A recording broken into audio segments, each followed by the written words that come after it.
ओम श्री गुरुदेव दत्त. नमस्कार मित्रांनो, कालपर्यंत आपण 11 अध्यायांपर्यंत श्रवण केले. अध्याय 12वा.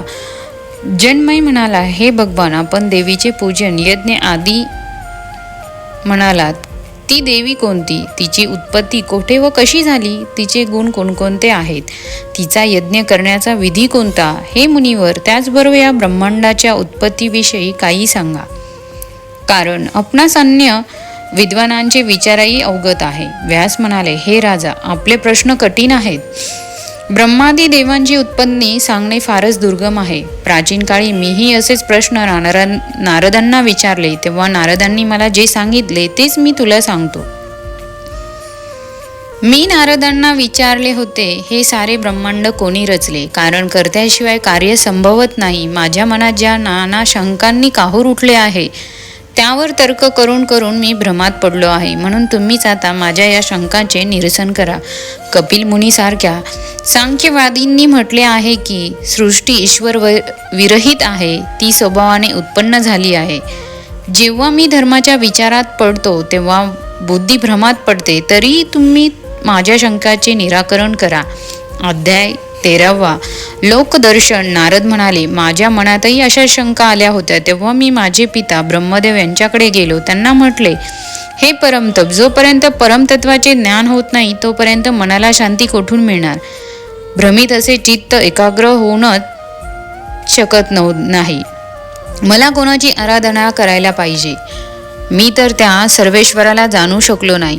हे व्यास म्हणे, माझ्या या कठीण प्रश्नांचे शंका निरसन करण्यासाठी ब्रह्मदेव म्हणाले, नारदा, तुझ्या या दुस्तर प्रश्नाची उत्तरे मी कशी देऊ? मीच काय, विष्णू सुद्धा निश्चित असे उत्तर द्यायला असमर्थ आहे. हे महामते, तू अजून तरी कोणी प्राणी या तत्वाला ओळखू शकला नाही. विरक्त ज्ञानी योगीच या तत्वाचा अभ्यास करू शकले आहेत. जेव्हा पुराकाळी संपूर्ण चराचर जीव नष्ट होऊन एकवर्णाच्या रूपात स्थित होते, तेव्हा पंचमहाभूतांची पुनरुत्ती झाली. तेव्हा मी एका कमळातून उत्पन्न झालो. तेव्हा सूर्य, चंद्र, वृक्ष, पर्वत काहीच नव्हते.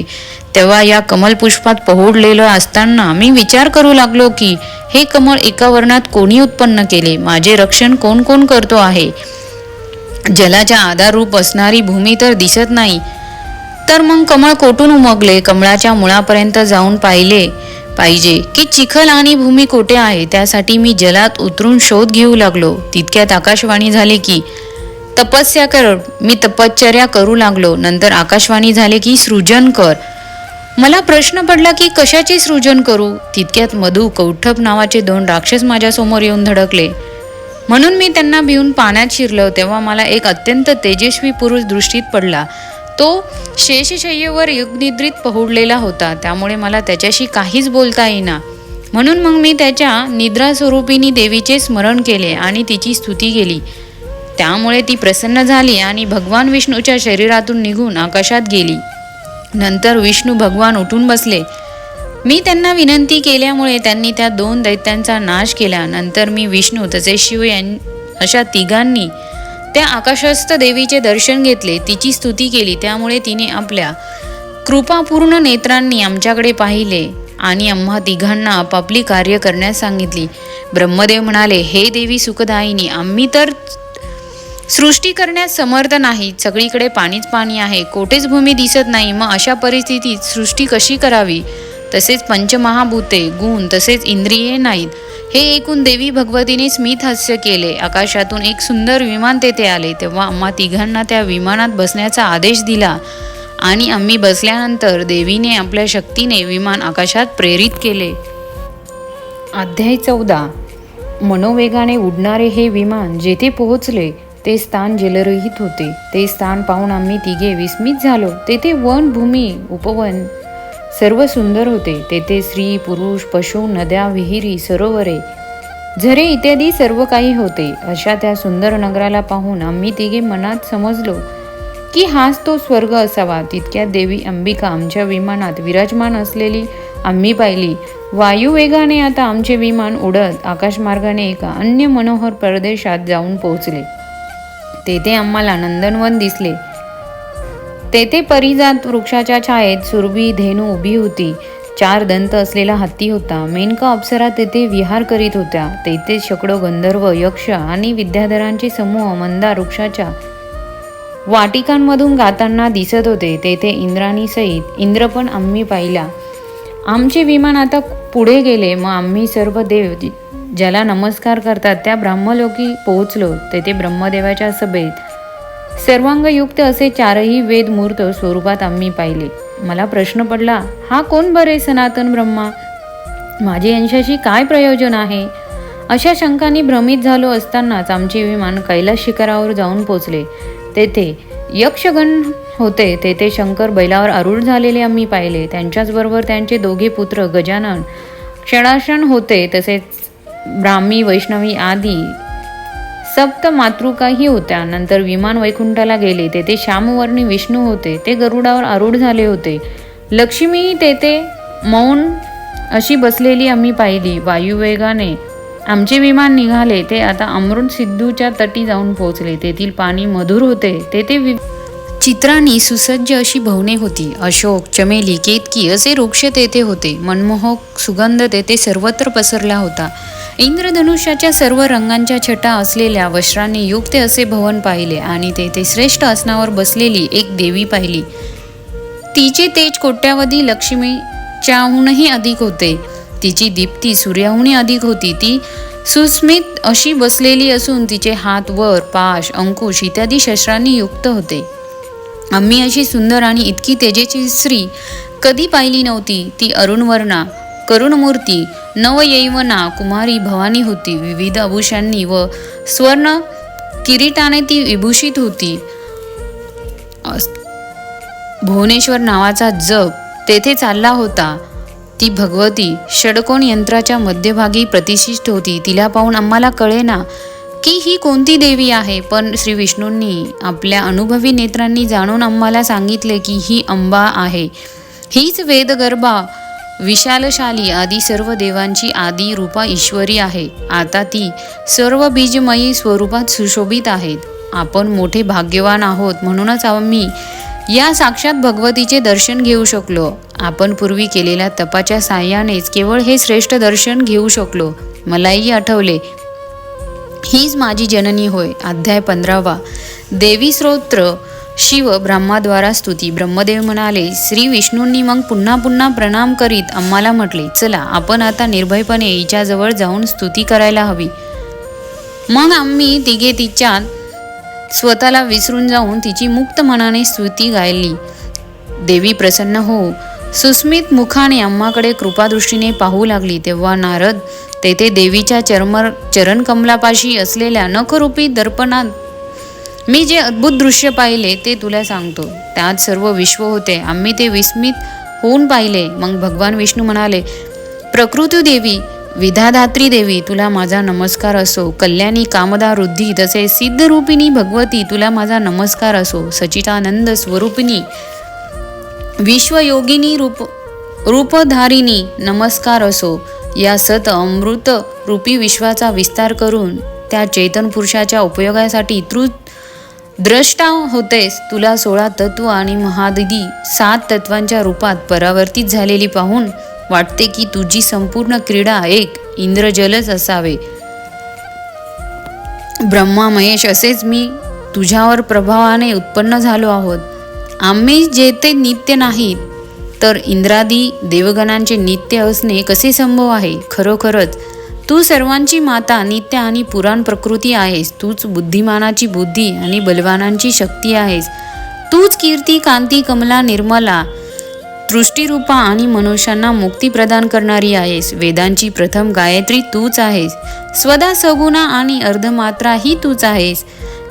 देवादिकांच्या रक्षणासाठी तूच अगम आणि निगम रचना केली आहेस. आम्ही तिघांनी या विमानात बसून तुझी सर्व रचना पाहिली. मार्गावरील जी अनेकानेक भुवने आम्हाला दृष्टीगोचर झाली, त्यांची रचना तुझ्याशिवाय कोण करू शकेल? तप, इंद्रिय दमन, समाधी तसेच विविध यज्ञाच्या द्वारही शाश्वत मोक्ष प्राप्त होत नाही, पण तोच तुझ्या चरणांची रज प्राप्त करण्याने सहज मिळतो. हे देवी, तुझा नवाक्षर मंत्र आम्हाला पुन्हा देऊन भवसिद्धूंच्या पार कर अध्याय 16 देवीद्वारा ज्ञानोपदेश. त्या आदिशक्तीने मधुरवाणीने सांगितले, एक मात्र सत्यच ब्रह्म आहे, त्यात आणि माझ्यात भेद नाही. एक मात्र ब्रह्मच अद्वितीय आहे, तेच नित्य सनातन आहे. पण जेव्हा ते विश्वरचनेत तत्पर असते तेव्हा ते अनेक रूपी होते. पृथ्वी जेव्हा शक्तिसंपन्न असते तेव्हाच मी भार धारण करू शकते. शाश्वत, क्षणिक, शून्य, नित्य, अनित्य, सकर्तक आणि अहंकार अशा 7 प्रकारांनी प्रकृतीचे वर्णन केलेले आहे. नंतर ब्रह्मदेवाला रजगुणांनी युक्त महासरस्वतीस घेऊन सत्यलोकी जाऊन महत्व बीजाच्या माध्यमाने सृजन करण्यास देवीने सांगितले.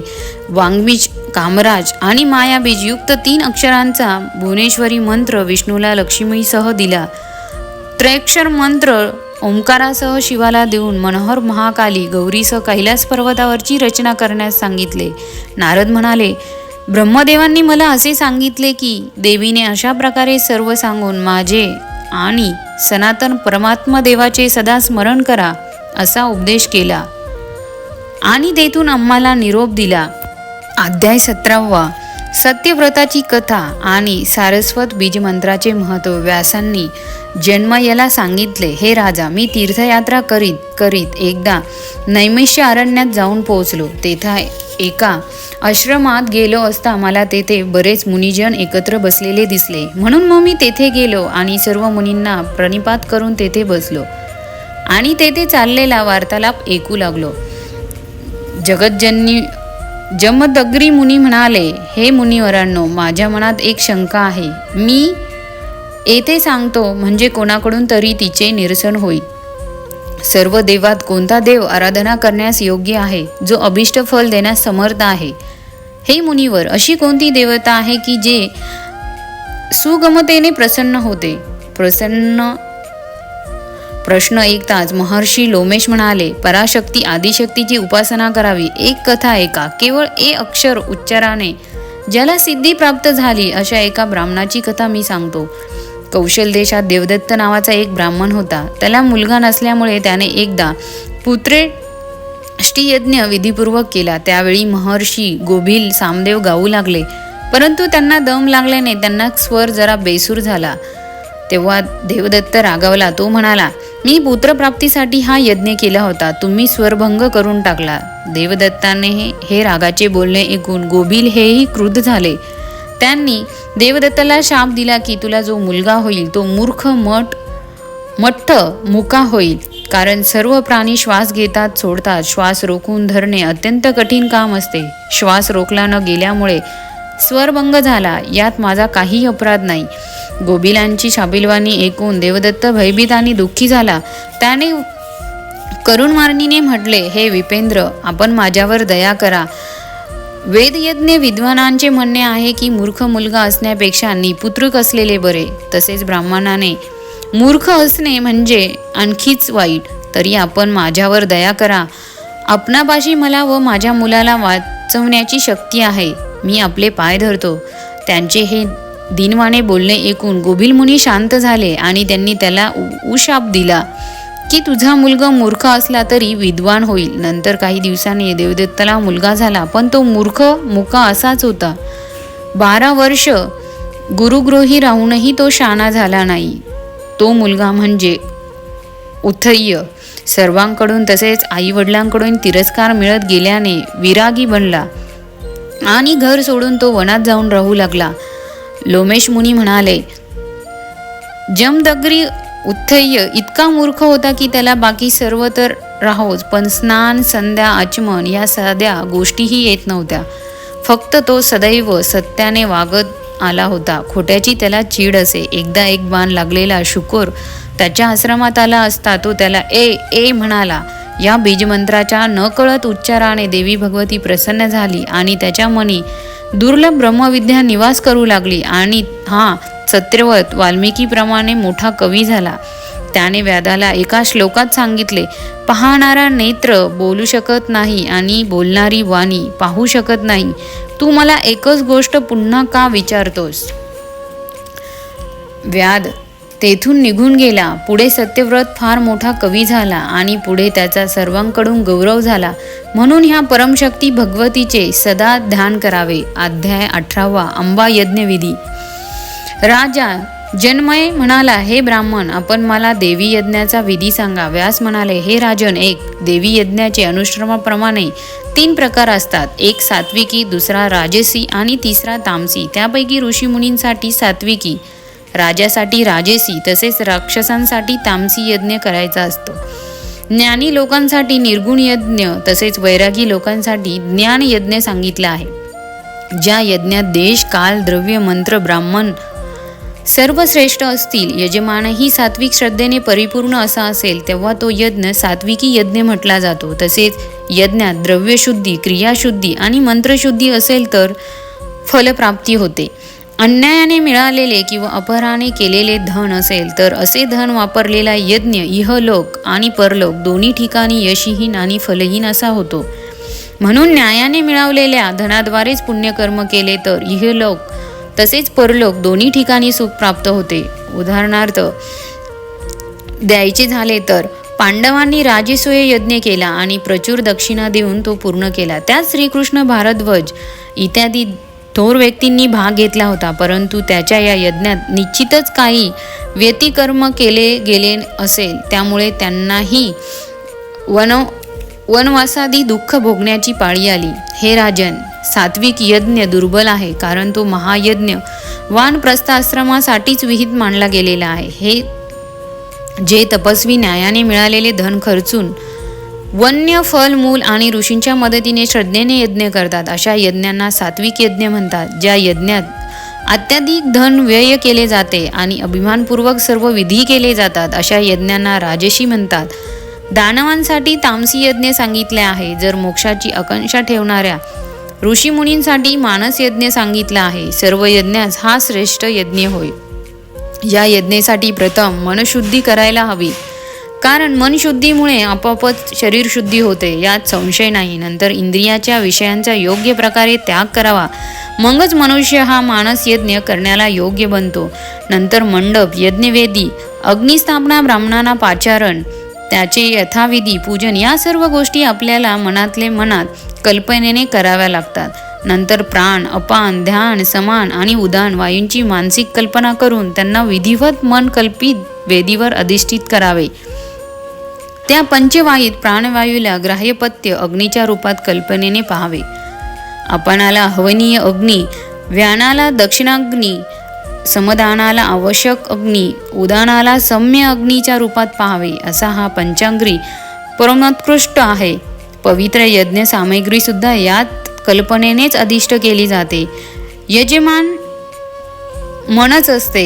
सनातन निर्गुण ब्रह्म अधिदैवत असते. फल देणारी गुणरहित वैराग्य उत्पन्न करणारी देवता, कल्याणमयी जी ब्रह्मविद्या, संपूर्ण विश्वाची आधारभूत अशी सर्वव्याप्त, तिला प्रसन्न करण्यासाठी मनाने कल्पित अशी हवन सामग्रीची आहुती आपल्याला प्राणरूपी अग्नीला द्यायची असते.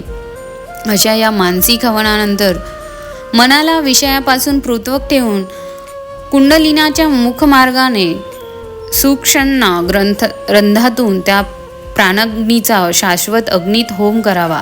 अशा प्रकारे प्राणलीन झाल्यानंतर समाधी स्थितीत प्राप्त होईल. जेव्हा साक्षात महेश्वरीला आपल्यापासून अभिन्न मानून शांत चित्तेने तिचे ध्यान करावे, असे करणारा साधक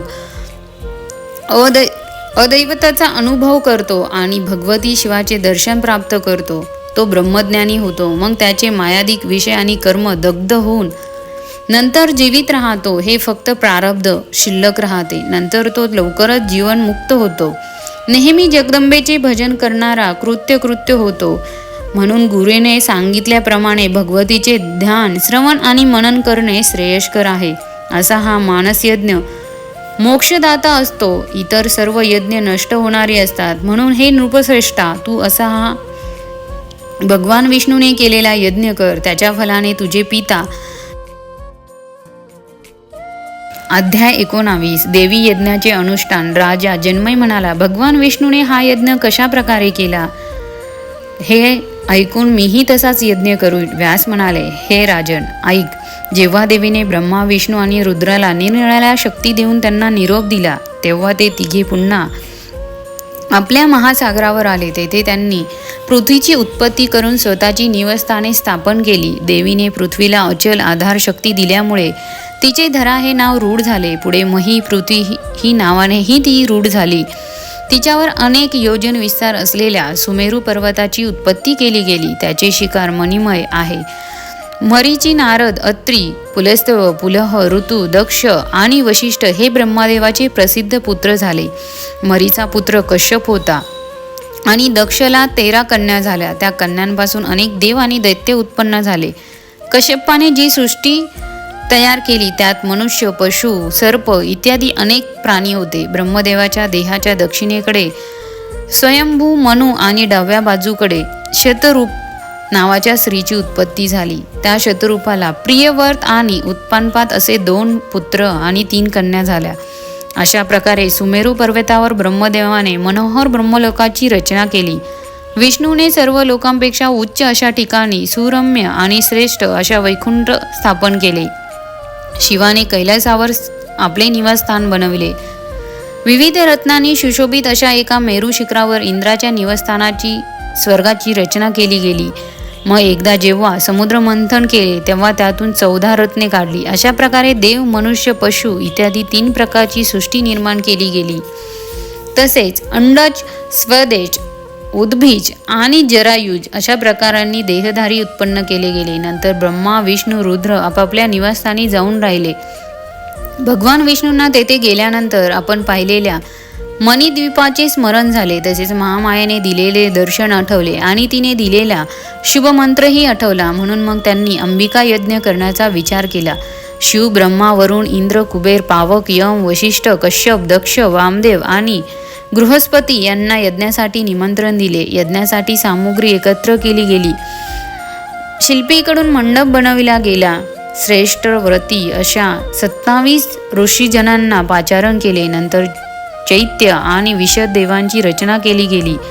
विप्रगण बीजमंत्राचा जप करू लागले. जेव्हा यज्ञकार्य संपन्न झाले तेव्हा आकाशवाणी झाली की, हे विष्णू, हे हरे, तुम्ही सदा सर्व देवांमध्ये श्रेष्ठ राहाल. सर्व देव तुम्हाला मान्य, पूजा, समर्थ मानतील. सर्वजण तुमची अर्चना करतील. यज्ञात तुम्ही प्रमुख समजले जाल. म्हणून याज्ञिक तुमचे सर्वात प्रथम पूजन करतील. दानवाकडून पीडित झालेले देव तुम्हाला शरण येतील. जेव्हा जेव्हा धर्माचा ऱ्हास होईल तेव्हा तेव्हा धर्मरक्षणार्थ तुम्ही अवतार घ्याल. भगवान विष्णूंना वर देऊन आकाशवाणी थांबली. विष्णू प्रसन्न झाले. यज्ञ समाप्त करून त्यांनी देवदेवता, ब्रह्मपुत्र मुनिजनांना निरोप दिला. अध्याय 20. देवी महिमा. वीरसेनेचा पराजय. राजा जन्मय म्हणाला, हे व्यास मुने, आपण मला त्या भगवतीचा महिमा सांगा. मी यज्ञ करीन आणि पवित्र होईन. व्यास म्हणाले, हे राजा, मी तुला एक पुराणकाळाची कथा सांगतो, ती ऐक. कौशल देशाच्या सूर्यवंशात राजा पुष्कप पुत्र होऊन गेला. त्याचा मुलगा ध्रुवसंधी अतिशय पराक्रमी असा होता. तो समृद्धी संपन्न अशा अयोध्यापुरीत राज्य करीत होता. त्याच्या राज्यात सर्व लोक सुखी होते. चोरी चहाडी करणारे, लबाड, दंभी, कृतज्ञ, मूर्ख असे कोणीच त्याच्या राज्यात नव्हते. अशा या धर्माने राज्य करणाऱ्या राजाच्या 2 राण्या होत्या. थोरली मनोरमा आणि दुसरी लीलावती. त्या दोघीही रूपवान होत्या.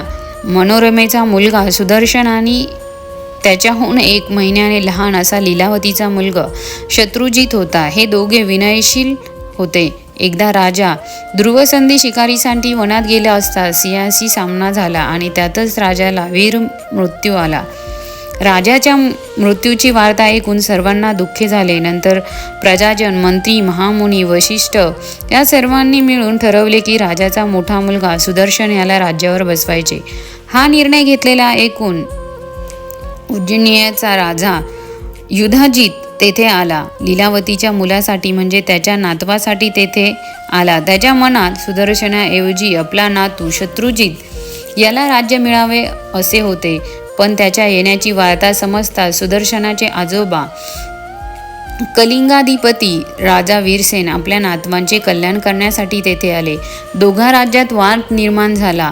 तो मिटवण्याची ताकद कोणात होती? त्यांना असेही अवेळी वाद घालताना पाहून प्रजाजन तसेच ऋषीगण चिंतेत व्याकुळ झाले. दोघेही राजांचे अपेष्ट आपापली सैन्य घेऊन युद्धासाठी तेथे येऊन टाकले. त्यातच आणखी भर म्हणजे शृंगारेवरचा निषाद राजा ध्रुवसंधीच्या मृत्यूची बातमी घेऊन त्याच राजकोष लुटण्याच्या इराद्याने तेथे येऊन धडकला. दोन्ही राजपुत्रांच्या भांडणाची वार्ता ऐकून निरनिराळ्या ठिकाणून चोर दरोडेखोर सुद्धा तेथे आले. अशा तऱ्हेने तेथे भीषण संग्रामाचे स्वरूप निर्माण झाले. व्यास म्हणाले, हे राजा, युद्धाचा ठाम निर्णय करून त्या दोन्ही राजांनी शस्त्रे ग्रहण केली. क्रोध आणि लोभ यांच्या आधिक्याने ते संग्रामासाठी रक्षण यंत्रात उतरले.